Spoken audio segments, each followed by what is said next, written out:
नमस्ते दोस्तों, welcome to यज्ञ इन्वेस्टमेंट एकेडमी। मैं हूं मयूर फुर्दे और टैक्स थर्सडे में आपका बहुत स्वागत है दोस्तों। तो आज का हमारा टॉपिक है कि क्या होगा या क्या इम्प्लीकेशंस होंगे कि अगर हमने जो टैक्स के इन्वेस्टमेंट्स प्रूफ्स है वो अगर हमारे एम्प्लॉयर को सबमिट नहीं किए दोस्तों। तो उसके कोई भी रीजंस हो सकते हैं कि जिस वजह से हमने सबमिट नहीं किए। एक तो टाइम चला गया है या फिर आप भूल गए हो, अब जो आपके एम्प्लॉयर है वो एक्सेप्ट नहीं कर रहे हैं, या फिर और भी कुछ रीजंस हो सकते हैं। तो अगर आपका ऐसा कोई केस है तो उसके लिए ये जो आज का वीडियो है आपके लिए काफ़ी इंपॉर्टेंट होने वाला है दोस्तों। तो सबसे पहले देखते हैं कि ये रीज़न क्या है, मतलब ये डिस्कस करने का रीज़न क्या है कि ये क्या इम्प्लीकेशंस होंगे या फिर सबमिट करना प्रूफ क्यों ज़रूरी है। तो जैसे कि हम सब एक्सपीरियंस करते हैं कि at the start of the financial year April में हमें डिक्लेयर करना पड़ता है कि आप कौन सी टैक्स रिजीम सिलेक्ट कर रहे हो, ओल्ड टैक्स या फिर न्यू टैक्स। और उसके बाद में जो आपके जो इन्वेस्टमेंट्स है उसका भी डिक्लेरेशन देना पड़ता है कि मेरी एटीसी इतने होने वाली है, मेडिक्लेम है मेरे पास में, कुछ डोनेशंस है या फिर हाउसिंग लोन वगैरह का इंटरेस्ट वगैरह है। तो उस हिसाब से eight the start of the year regime select हो जाता है और एम्प्लॉयर उस हिसाब से साल भर में आपका टीडीएस डिडक्ट करता है मंथ वाइज। ओके, तो वो आगे चल के दिसंबर में एक्चुअल में आपके पास में से जो डॉक्यूमेंट्री प्रूफ है वो मांगते हैं।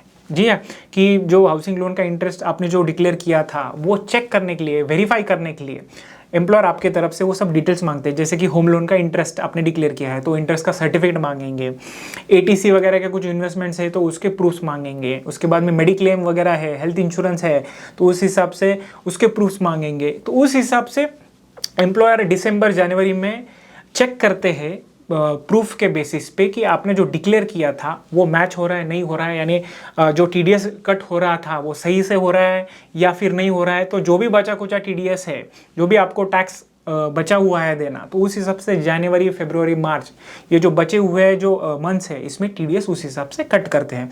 तो हमारे पास में बहुत सारे ऐसे क्वेश्चंस आए थे कि अब मैं क्या करूँ। तो उस वजह से हमने ये वीडियो बनाने का ये किया है कि जो इन्वेस्टमेंट के टैक्स प्रूफ्स है वो हमने सबमिट ही नहीं किए। सो अब जान लेते हैं कि एग्जैक्टली क्या इम्प्लीकेशंस होंगे अगर हमने ये जो इन्वेस्टमेंट प्रूफ है अगर वो सबमिट नहीं किए। तो सबसे पहले क्या है कि हम सब जानते हैं कि लास्ट ईयर बजट में अनाउंस हुआ था कि new tax regime will be the default tax regime, यानी अगर आपने कुछ सिलेक्ट नहीं किया तो new tax regime will be the default, यानी जो भी टैक्स लायबिलिटी वगैरह जो भी टैक्स का कैलकुलेशन होगा वो सब न्यू टैक्स रिजिम के हिसाब से कैलकुलेशन होगा।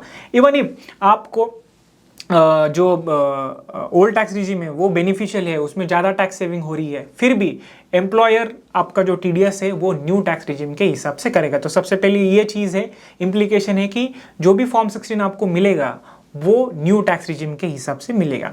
अब इसमें सेकंड पॉइंट ऐसा है कि अगर मुझे जो फॉर्म 16 है या फिर जो भी टीडीएस है वो न्यू टैक्स रिजिम के हिसाब से होगा, बट क्या मैं इनकम टैक्स का रिटर्न ओल्ड टैक्स रिजिम में भर सकता हूँ, या फिर उल्टा करके देखते हैं कि लेट से कि मुझे ओल्ड टैक्स रिजिम में मिला है फॉर्म 16 बट मैं क्या न्यू टैक्स रिजिम में कर सकता हूँ। तो हाँ, कर सकते हैं।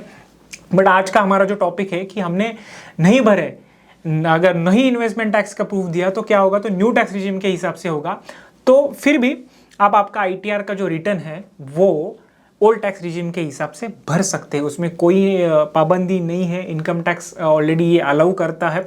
बट इसमें एक कैच ऐसा है कि इसके वजह से क्या होगा कि टैक्स लायबिलिटी मिसमैच हो सकती है, मतलब जो भी आपका जो टैक्स देने वाला, जो भी टैक्स आपका ड्यू है इनकम टैक्स डिपार्टमेंट को, तो उसमें मिसमैच हो सकती है। यानी ऐसा हो सकता है कि आप जब आपका आईटीआर फाइल करेंगे उस टाइम पे आपको जो टीडीएस है उससे और भी टैक्स भरना पड़ सकता है दोस्तों। ओके, तो वो भी एक बार ठीक है कि जो भी ड्यू टैक्स है वो तो भरना ही है, बट उसके साथ में इनकम टैक्स डिपार्टमेंट आपको पेनल इंटरेस्ट भी चार्ज करता है, जो कंसिडर होता है under section 234B and C के हिसाब से, जो कंसिडर होता है कि आपने जो टैक्स है वो ड्यू टाइम पे नहीं भरा था, यानी 31 मार्च के पहले नहीं भरा था, जिसको एडवांस टैक्स भी बोल सकते हैं। तो इस हिसाब से आपको इंटरेस्ट भी भरना पड़ सकता है। तो उसके लिए हम क्या कर सकते हैं कि भले अगर आपने प्रूफ सबमिट नहीं किए तो आपका टीडीएस न्यू टैक्स रिजिम के हिसाब से कट हो गया, बट जो अगला लास्ट इंस्टॉलमेंट आने वाला है नेक्स्ट मंथ में एडवांस टैक्स का अप टू 15 मार्च, तो उस हिसाब से जो भी आपका बचा कुचा लाइबिलिटी है वो आप एज अ एडवांस टैक्स भर दीजिए। तो इस हिसाब से क्या होगा कि जो TDS कटा हुआ है और उसमें उसके बाद में जो भी आपका ड्यू टैक्स है वो आप एडवांस टैक्स में भरेंगे तो आपको कोई भी इंटरेस्ट नहीं लगेगा दोस्तों।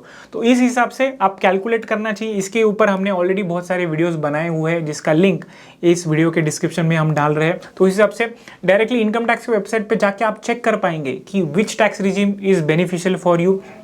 और जैसे कि आपने प्रूफ सबमिट नहीं किए हैं तो न्यू टैक्स रिजीम के हिसाब से होगा, तो देख सकते हैं आपके कितना लाइबिलिटी और मेरा बचा हुआ है।